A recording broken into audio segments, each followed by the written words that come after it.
शिक्षक साथियों, आज हम लोग एक महत्वपूर्ण टॉपिक पर चर्चा करने आए हैं। वो टॉपिक है कि आखिर शिक्षकों को राजकर्मी का दर्जा होने के बावजूद भी सीपीसी के अनुरूप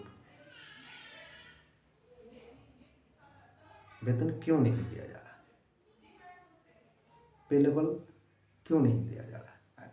आखिर जब शिक्षकों के लिए जब स्केल तय किए होंगे, जब राजकर्मी का दर्जा देते समय अधिकारी लोग, तो उन्होंने इन बिंदुओं पर ध्यान अवश्य दिया होगा। तो सबसे पहले हम लोग इस बिंदु की चर्चा करते हुए जान लेते हैं कि जो पहले से नियमित शिक्षक हैं, चाहे 34,540 कोटि के हो या बीपीएससी के 94-98 बैच के हों या उससे पूर्व के नियमित शिक्षक हो अथवा अनुकंपा पर जो नियमित शिक्षक हों, उनको मिल क्या रहा है। तो 1 to 5 वाले को 35,400, 6 to 8 और 9-10 वाले को 44,900 और +2 वाले को 47,600 और हाई स्कूल के जो हेडमास्टर है उन्हें 53,100। जो पहले से मिल रहा है उसकी चर्चा हम कर रहे हैं कि ये मिल रहा है पहले से जो है, और ये इसी की डिमांड हम लोगों को करनी भी चाहिए।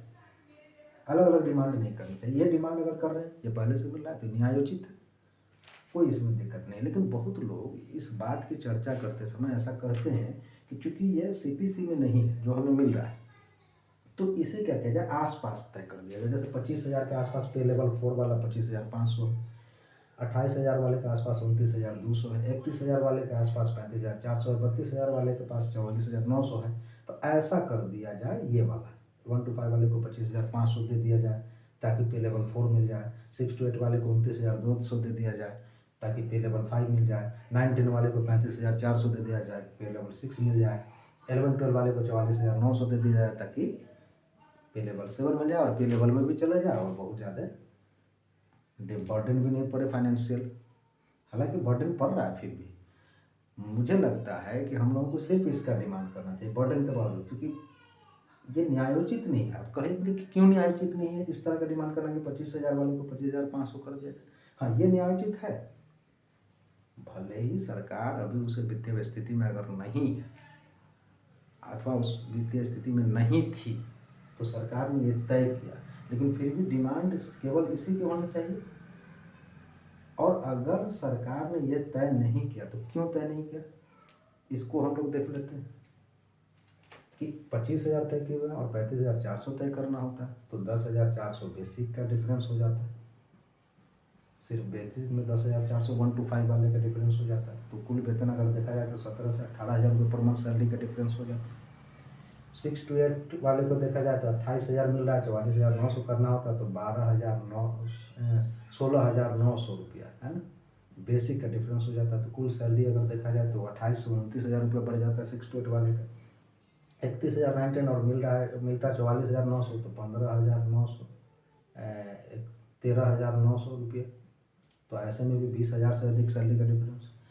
+2 वाले को भी 32,000 मिल रहा है और मिलता 47,600 तो 15,600, यानी कुल मिलाकर लगभग 27 से 28,000 रुपये सैलरी बढ़ जाता है। तो ऐसे में कुछ लोगों का कहना है कि नहीं, ये छोड़ दिया जाए, ऐसा कर दिया जाए, ये वाला 1 to 5 वाले को 25,500 वाला पे लेवल 4 ऐसे करके सेट कर दिया जाए।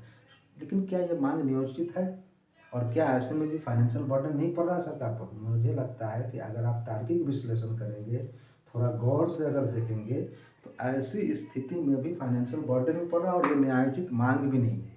ये मांग न्यायोचित है कि जो मिल रहा है प्रूफ से उसी की मांग करें, तो वो न्यायोचित है कि 1 to 5 वाले को 35,400 मिले, 6 to 8 और 9-10 वाले को 44,900, +2 वाले और एसटी वाले को 47,600 और हाई स्कूल के हेडमास्टर को 53,100। इस मांग का हम भी समर्थन करते हैं और सभी को यही डिमांड भी करना चाहिए, जो पूर्व से मिल भी रहा है और यही मिलना भी चाहिए, यही न्यायोचित भी है। लेकिन ये डिमांड न्यायोचित नहीं है और सरकार ने भी इसी वजह से मुझे लगता है कि इस तरह का पे लेवल के अनुरूप जिस तरीके से हम लोग सोच रहे हैं कि ऐसा कर दिया जाए कि 1 to 5 वाले को इसमें, 6 to 8 वाले को इसमें, पे लेवल 4 5 6 7 में रख दिया जाए, तो मुझे लगता है कि इसी वजह से नहीं किया है। उसका कारण क्या है कि आप देख सकते हैं कि पहले से 1 to 5 और 6 to 8 वाले के बीच अंतर कितना है, 3,000 रुपये बेसिक का। लेकिन अगर ये कर दिया जाए तो 3700 रुपये का डिफरेंस हो जाता है 1 to 5 और 6 to 8 वाले को। अभी देख सकते हैं कि 6 to 8 और 9-10 वाले के बीच 3,000 का डिफरेंस है। लेकिन अगर ऐसा कर दिया जाए कि 4 5 6 7, तो 6 to 8 और 9-10 वाले के बीच देख सकते हैं कि 6200 रुपये का डिफरेंस। पहले से 3,000 तो उसके दोगुना से भी अधिक। और पहले से 9-10 और +2 वाले के बीच अगर देख सकते हैं कि 1,000 का डिफरेंस, वो चला जाता है 9.5 9.5 टाइम्स अधिक। और फाइनेंशियल बर्डन की भी बात कीजिएगा तो उस स्थिति में भी फाइनेंशियल बर्डन कोई कम नहीं होता। 1 to 5 वाले का 500 रुपया बेसिक बढ़ रहा है, तो सैलरी का डिफरेंस उसका 2 गुना के करीब ले सकते हैं। 6 to 8 वाले का 1200 रुपया, 28,000 के जगह 29,200, 1200 रुपया बेसिक का डिफरेंस है। 9-10 वाले का देख सकते हैं कि उस लेवल है 4, 5, 6, 7 देने पर भी 9-10 वाले का 4400 बेसिक, यानी लगभग 7 से 8 हज़ार रुपया सैलरी बढ़ रहा है। 11-12 वाले का 32,000 मिल रहा है, अगर इसे 44,900 किया जाए तो 12,900, यानी करीब करीब 23 से 24 हज़ार रुपया सैलरी बढ़ रहा है। तो कुल मिलाकर देखा जाए तो उस स्थिति में भी फाइनेंशियल बर्डन बढ़ ही रहा है। तो क्यों ना हम जो पहले से तय है उसी की डिमांड करें। और चलिए मान लिया जाए कि चूंकि वो बहुत बड़ा सैलरी का डिफरेंस ला रहा है यहाँ से यहाँ लाने पर, इसलिए हमें ऐसा मांग करना चाहिए कि वो वहाँ जाके फिट हो जाए पे लेवल में जो 7 CPC का है, तो भी वो न्यायोचित नहीं है और हमें उसका समर्थन नहीं करना चाहिए। इसकी वजह क्या है कि ठीक है, अगर ऐसा होता है तो आप ये देखिए ना कि पहले से 1 to 5 और 6 to 8 के बीच जो 3,000 बेसिक का डिफरेंस है वो 3700 का डिफरेंस हो जा रहा है। 6 to 8 और 9-10 के बीच जो 3,000 का डिफरेंस है वो 6200 का डिफरेंस हो जा रहा है। 9-10 और 11-12 के बीच जो 1,000 का डिफरेंस है वो 9500 बेसिक का डिफरेंस हो रहा है।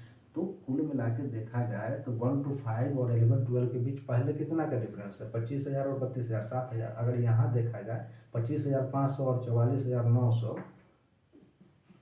तो कितना का डिफरेंस हो जा रहा है देखा जाए, 19,400 बेसिक का डिफरेंस। तो सबसे ज़्यादा नुकसान में कौन रहेंगे, 1 to 5 के शिक्षक। तो फिर जब ये न्यायोचित नहीं होगा तो फिर ये मामला गड़बड़ ही हो जाएगा। बहुत बड़ा डिफरेंस, कहाँ 7,000 रुपया 25,000 और 32,000 के बीच, और कहाँ 19,400 का डिफरेंस हो जाएगा अगर पे लेवल 4 प्राइमरी को, पे लेवल 5 6 to 8 को, पे लेवल 6 9-10 को, पे लेवल 7 11-12 को दे दिया जाए। तो कहाँ न्यायोचित तो हो नहीं पा रहा है। इसलिए मुझे लगता है कि सरकार ने भी जब तय किया होगा, जब अधिकारी लोगों ने, तो इस तरीके से तय किया कि इससे अलग कर दिया जाए, ज़्यादा डिफरेंस भी नहीं रहा है, ज़्यादा फाइनेंशियल बर्डन भी नहीं पड़े। और हम समझते हैं कि या तो ये दिया जाए या जो चल रहा है उसी को पे लेवल बना के आगे किया जाए और 10, 20, 30 साल का जो MSCP है वो दिया जाए, है ना, वो बेहतर है। लेकिन इसको किसी तरीके से इसमें फिट करने का जो डिमांड है, मुझे लगता है कि ठीक नहीं है। और शायद इसलिए अधिकारी लोगों ने भी इस तरीके का पे बना दिया।